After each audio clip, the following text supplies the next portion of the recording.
Let's go! At the age of 66, he cycled 2,811 kilometers from Zhongshan, Guangdong to Hohhot in Mongolia. And he did it. 呼和浩特，我们到了，耶！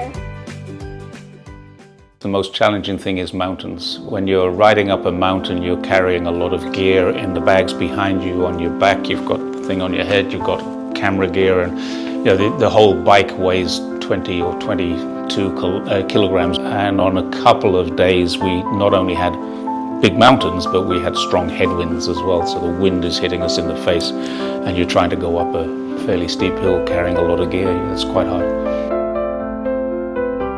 There's been plenty of moments where I've said, I want today to stop, but what are you going to do? You have to get to the other end before you can quit. It's like anything.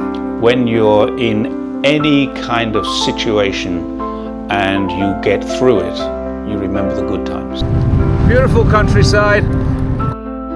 有责任心吧，有了计划就一定会实现，而且不会半途而废。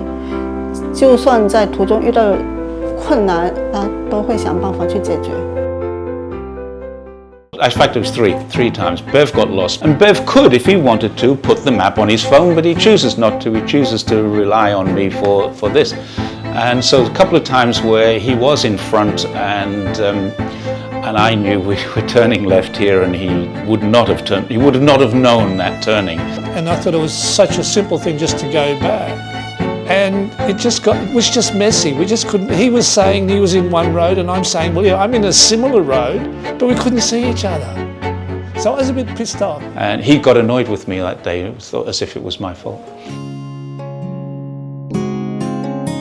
And I know that with Jerry, we mightn't speak for weeks, but when we do speak, we just take up the conversation from where we may have left off before. And that's what a true friend is, and that develops over time. When you finish a journey like this, it's actually a little bit anticlimactic. You get to the end and then you suddenly realize there's no more to do, and you're like, what am I going to do now? Now, at the end of this one was quite special because Anne, my wife, and her parents were waiting at the end, and I wasn't expecting them there, and that was a really great surprise. We've done a couple of bike rides together, and on this ride she was going to come with us, but unfortunately couldn't because she has a problem with a knee that needs to be fixed up.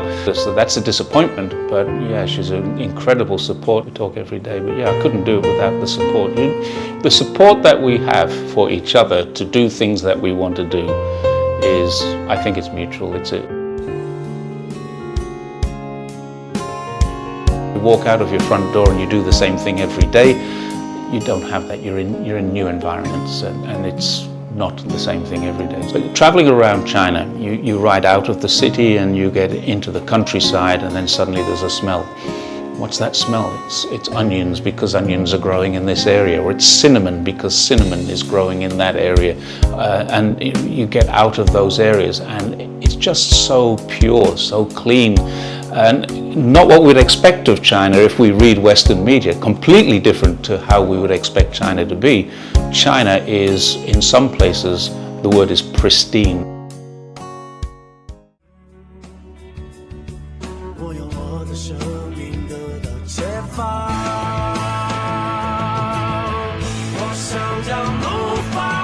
I have a neighbor who lives on the 5th floor of our apartment block, and it has no elevators. He's 94, and he rides a bike to the local market every day. So age is not really the barrier, it's the barrier is in your head.